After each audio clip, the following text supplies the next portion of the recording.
So, do you remember where we stopped last class?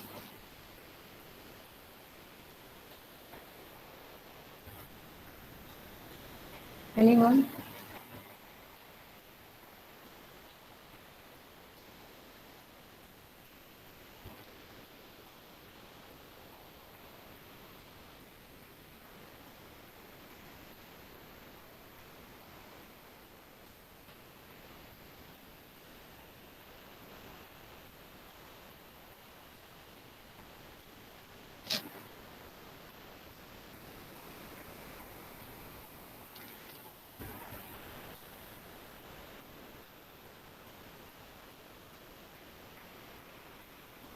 I think going through the slides or going through the notes, you can understand where I stopped last class.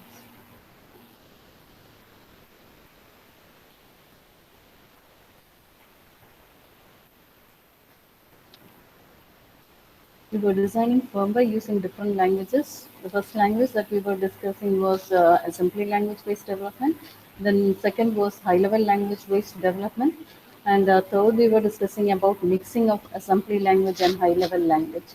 We had discussed the limitations of using assembly language, the advantages of using high-level assembly language, then the limitations and advantages of using high-level language, and then the third is we are going to mix the assembly language and high-level language. And when we mix assembly language with high-level language, we can mix it in three different ways. One is mixing assembly language with high-level language. That is, you have a high-level language program such as a C program, and you're going to mix assembly language along into this code. So some parts of the high-level language will be having assembly language instructions. Then second we discussed was mixing high-level language with assembly language. That is, I have an assembly language program and I'm going to add some high-level language code into that program. For example, mixing C with an assembly language. Then the third method for combining these two languages is inline assembly programming. So I think we had discussed about the first and the second. We were discussing the second yesterday. For the first one, as I said, you should add the pragma, hash pragma src to the beginning of the C file, and this will be treated as then the cross compiler will convert it into .src file, and this .src file can be renamed to A5 .a51 file because it is for 8051 microcontroller, and then you can edit this file and add the assembly code. That is how you add assembly code into a C program. Then then second was mixing high-level language with assembly language. Now to mix assembly language with high-level language, you have to write the assembly code, and then you have to call it from the C program. And to call it from the C program, I said there is lcall instruction to call to invoke an assembly language instruction from the C program. We use the lcall instruction and the function, the name of the function in which we had written the C code. Yesterday I think we had stopped with this mixing assembly language with high-level language. That is the source code that is already available in assembly language, and a routine written in high-level language like C has to be included into the existing code. That is what is meant by mixing a high-level language with assembly language. You have an assembly language code and a routine which is written in a high-level language such as C has to be included into this assembly language code. And this happens. Why do we go for such a mixing? Is because there are certain operations which are difficult to be implemented in assembly language code, but it can be easily done using high level language. So, in those sections of the assembly code where we can implement certain operations easily in high level language, we write the high level language code. For example, 16-bit multiplication, division, etc. It's difficult when we program using assembly instructions in 8051, but we can easily do it in C, high level language. So in such cases, instead of going for writing big blocks of code for implementing 16-bit multiplication, we just use the C language instructions. Then Another reason why we go for mixing the high-level language into an assembly code is that there are certain library files like graphics library functions, string operations, etc., which are built, which are available in C language. And if we want to write the same in assembly language, it is very difficult. So we are just using the C code into the assembly code so that these functionalities become available in assembly language also. So these are the reasons why we go for mixing a high-level language into an assembly code. Now, the major issues that we address when mixing a C function with assembly language is that we have to understand how parameters can be passed to the C function, how values can be returned from the function, and how these functions are invoked from an assembly language environment. I have an assembly language program and I'm going to invoke a C function from an assembly language program. So how can we pass parameters to that C function? How can we return values from that C function into this assembly code? And how can we invoke the C function from the assembly language environment? These are the issues that should be considered when mixing a C function with assembly language. So now our first phase is how can we pass parameters?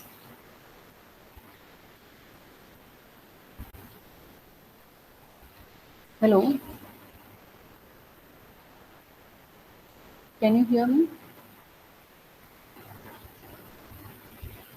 I think we had discussed all these points yesterday.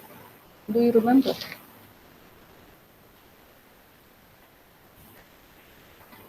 Hello, we had discussed all this yesterday. Ashwati, do you remember what I said yesterday?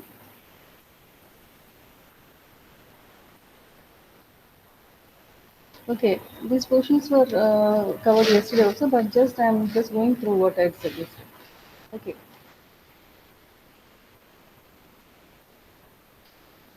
so now, so how can we pass parameters? How can we return? How can we invoke the function? And that is the major issue when mixing C code into an assembly program. So that is parameters can be passed to a function and values can be returned from a function using either CPU registers. You know there are certain registers in the processor. There are special purpose registers, general purpose registers, etc. So you can use these registers to pass values to the function, or you can use these registers for returning values from the C function to the assembly code. Since assembly code mostly deals with registers and memory locations, it is easy for if these values are returned passed or returned through registers. Then there is the stack memory, reserved area of memory called the stack, and through this also we can pass functions, pass values and to a function and return values. The values that are returned will be stored in the stack memory. From there, the processor will read those data. Then there are fixed memory areas, like you have when we come to 8086, you have different the memory areas divided into different fixed areas called code memory, stack memory, extra segment, data segment, etc. So there the memory is fixed, and each fixed area stores the code. One part of the memory stores code, one part stores data. One is for stack, etc. So you can return values using fixed memory regions also. So the C subroutines can, so this is how we are passing parameters. So these are the first two issues was how parameters are passed to a function, how values can be returned from a function. And now the two issues can be addressed, these two issues are addressed here. That is, we can pass or pass values to a function or return values from a function using CPU registers, stack memory, or fixed memory locations. Then the third issue was how functions are invoked from assembly language environment. So to invoke functions, the C subroutines can be invoked from assembly language instruction using the lcall assembly language instruction. Lcall, and you're giving the C function name, then automatically the C function is invoked.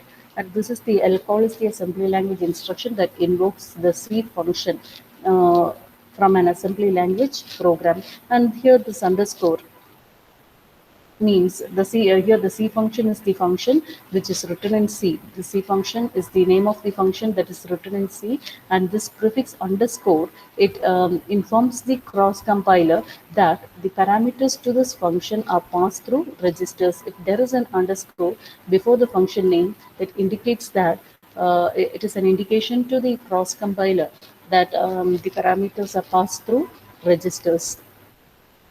And if there is no prefix, if the prefix is not present, like if I'm omitting this underscore and just writing lcall C function, then it means that the parameters are passed through fixed memory locations. So this is an indication, this is a direction to the cross compiler. So this is how we can call functions, and we can use these registers for passing values and returning values from a function.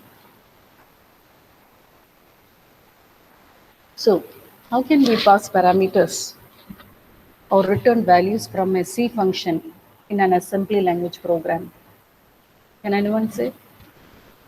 How can we pass parameters to a function? Or how can we return values from a C function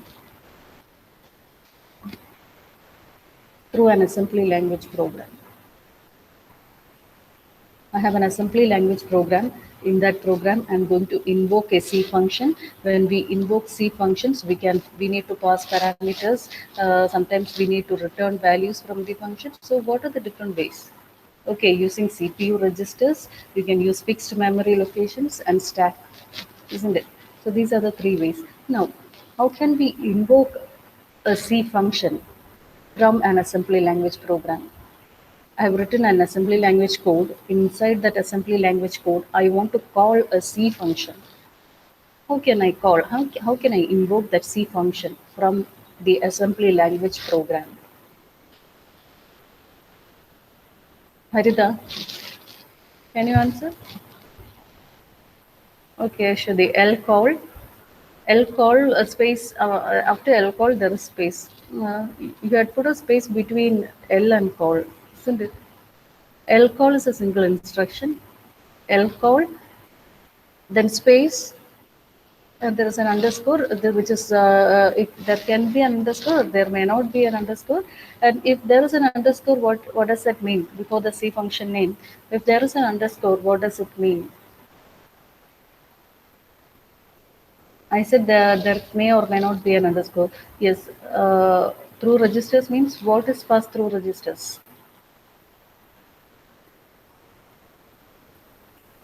When we are invoking a function, we need to pass parameters. Certain cases we need to pass parameters. So parameters are passed through registers if there is an underscore. Now, if there is no underscore before this function name, then what does it mean? There is no underscore. I'm just writing lcall C function. Then parameters are passed through fixed memory locations, and these are just directions to the cross compiler. And the cross compiler, when it compiles the code, it will link the code in such a way that there will be certain areas fixed. The address space will be mapped to memory locations. And if there's an underscore, the instead of mapping to memory locations, the compiler will map to registers. Then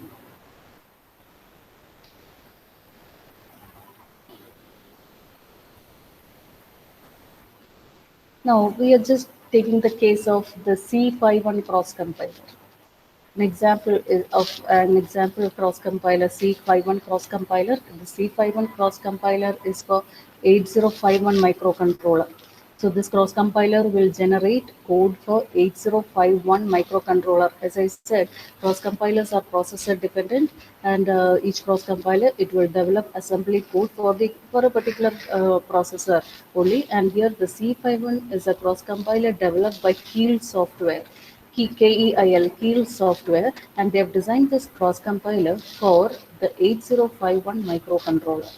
And the C51 cross compiler, it allows passing of a maximum of 3 arguments through its general purpose registers. Before we said we can pass parameters through registers, but the C51 cross compiler, it allows passing a maximum of 3 arguments through its general purpose registers, and its general purpose registers are named as R2 to R7.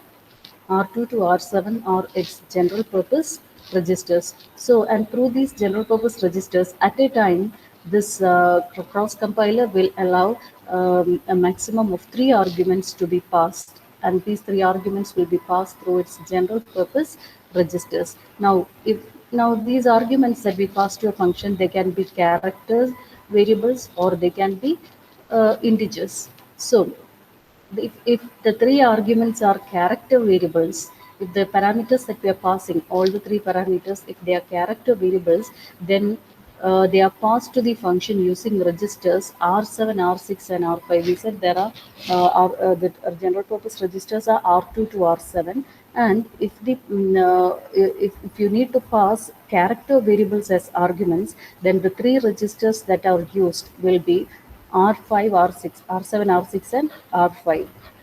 Then, if the parameters are integer values, then they are passed as in the register pairs R7, R6, the first parameter in R7, R6, then second in R5, R4, and third in R3, R2. So, you need a pair of registers. What does it mean? To pass an integer, you need two registers, but to pass a character, you need just one register. What is the reason? From that, what can we conclude? Can anyone say? What can we conclude from that? To pass a character variable, I said there are three character arguments, then I can pass it using registers R7, R6, and R5. So three arguments in three registers. But here I said to pass an integer value, I need pairs of registers. That is our first argument in R7, R6, second argument in R5, R4, and third argument in R3, R2. Now, why do we need two registers for int values, and why do we need just one register for character values? What is the reason? Can you conclude something from that?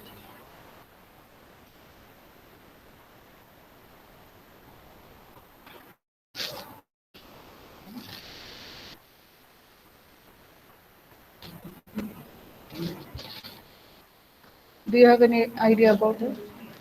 It is something related to the processor.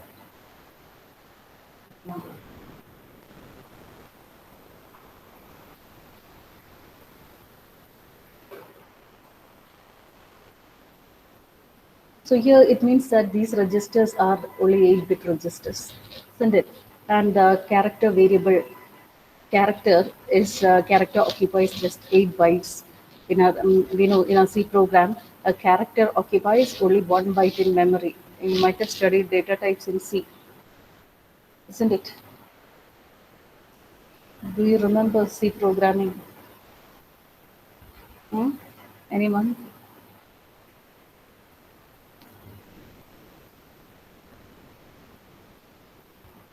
Nobody is answering. In a C program, a character occupies 1 byte in memory, and an integer occupies how many bytes?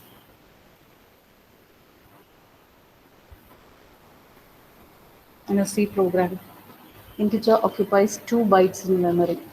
Okay, so from this we can see that a single register is just 1 byte. Okay, so to store a character variable, you just need one register. So to pass three arguments, you need three registers R7, R6, and R5. And if the parameter is an integer value, then it occupies 2 bytes, and you need to know the lower byte. You have to store the lower byte as well as the higher byte. And so you cannot store integer value in a single register, since it is only a single. It can store only 1 byte. So you need a pair of registers. So to pass the first argument, you need two registers, and the registers usually used in 80 by the C51 compiler are R7 and R6. To pass the second argument, it may use R5, R4, and the third argument can be passed in R3, R2. So these are all processor and compiler specific. it may change from processor to processor, from cross compiler to cross compiler. So, and suppose if the number of arguments is greater than 3, here we said it can pass a maximum of 3 arguments at a time, this cross compiler. But if the number of arguments is greater than 3, then the first 3 arguments are passed through registers and the rest are passed through fixed memory locations. So if I need to pass more than 3 arguments at a time, then the first 3 arguments will be passed through registers and the remaining arguments will be passed through memory locations. And that is compiler, it is for the C51 compiler. Okay. Now, this is for passing arguments. Now, next for returning values. These values are usually passed through general purpose registers values, and the R7 is for returning character values. So, to return when we are returning any character value from the C function, then the value returned will be stored in the R7 register. So, R7 register is used for returning character value, and the register pair R7 R6 is used for returning integer value. So these for returning values also we need the general purpose registers.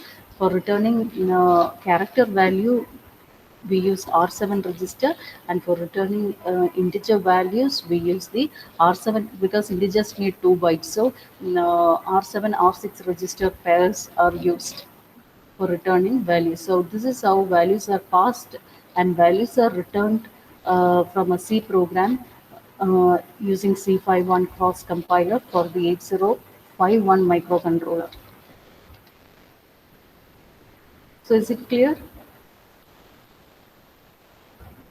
Is it clear to you? Hello? Any doubt? Do you have any doubt in this section?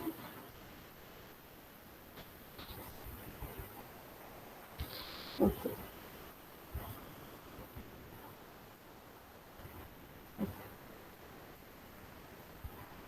Only 2 or 3 persons will be responding at a time. Nobody else. Are you there? First of all.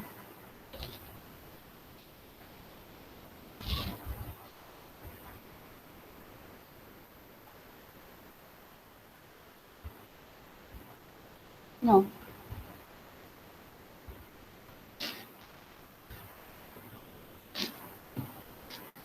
So that was the second way of mixing. That is mixing. Well, first we said we are mixing high-level language with assembly, then mixing assembly with high-level language, and the third method for is combine inline assembly. So instead of here in this third technique, instead of inserting assembly into a high-level language, or instead of inserting high level into an assembly code, we are just writing the code directly into the program. In the previous cases, we had to invoke if we are going to insert a C program, high level language into an assembly code, we have to invoke the C function using the lcall instruction and all. But here in as inline assembly, instead of invoking or passing parameters or returning values, here we are going to write the assembly code directly into the high level language. So there is no invoking here. The compiler will treat it as a part of the high level language code and compile the code. So that is inline assembly. So have you heard of inline expansion? Anyone? Have you heard of inline expansion in C++ or in compiler design?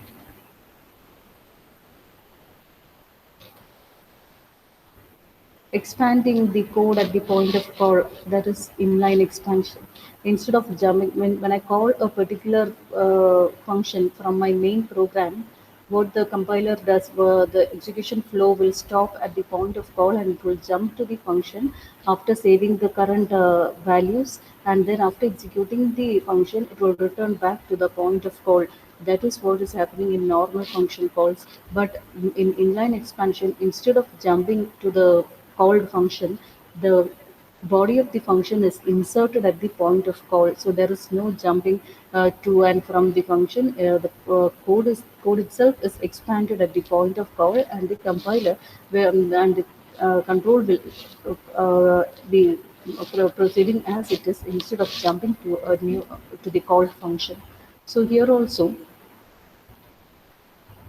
the inline expansion also, instead of invoking the C code or the assembly code, we are writing the assembly code directly inside the high level language.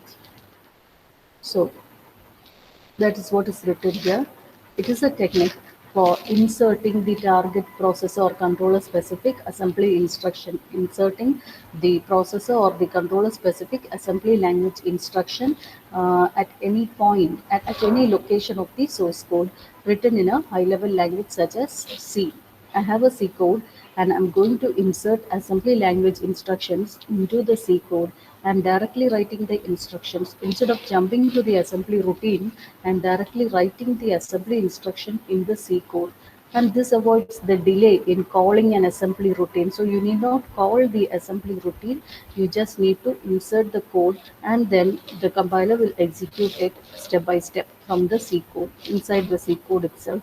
So there is no calling of assembly, or no, there is no invoking of assembly routines from the C code. We are just expanding the assembly language instructions inside the C program. So that is what is written here. It is a technique for inserting the target processor or controller specific assembly instructions at any location of the source code written in the high level language such as C. And special keywords. Now, to insert a code into the C program, the compiler must know where the assembly language begins and where the assembly code ends. So you need special keywords to give an indication to the compiler that it is at this point that assembly code is written, and it is at this point that the assembly code ends. And to give indications to the cross compiler, there are special keywords used, and at the start and end of the assembly instructions. And this is also cross compiler specific. And in C51, it uses keywords like the hash pragma ASM. So before starting the assembly code, we write this statement hash pragma ASM and the hash pragma end ASM, that is assembly, end assembly.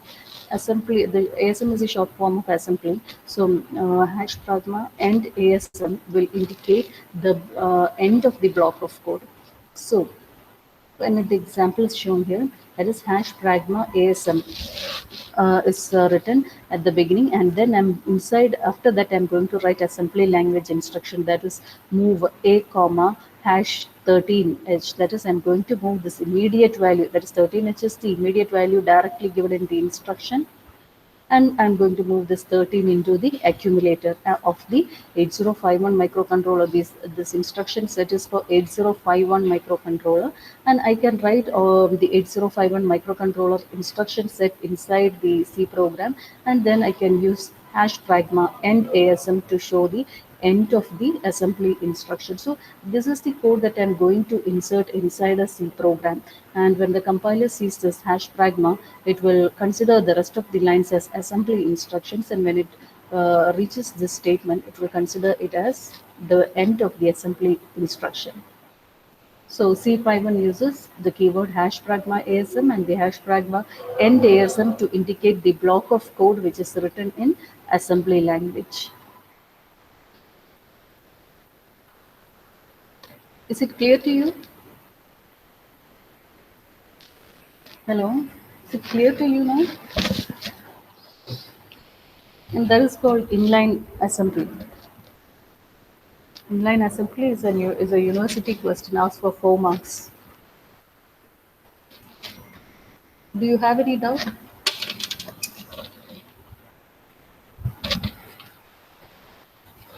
Okay. Okay, Sabri.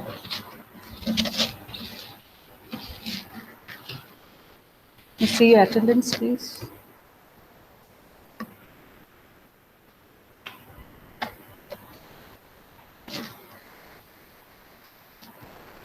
So your class will start at 9:30. Today's Friday, so please follow the class timings. 9:30 to 10:10 will be your next class.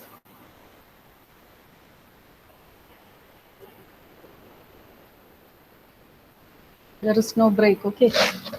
Please say your attendance. Number 1, absent. Number 2, present. Number 5, present. Number 6, number 7, number 8, number 9, number 9, number 11, number 12, number 13, number 13, absent. Number 14, number 16, number 16, number 17, number 18, number 18, number 20, number 20, absent. Number 22, number 23, number 24, number 26, number 27, number 28, 28, absent. 29, number 30, 31, 32, 33, number 3. Okay.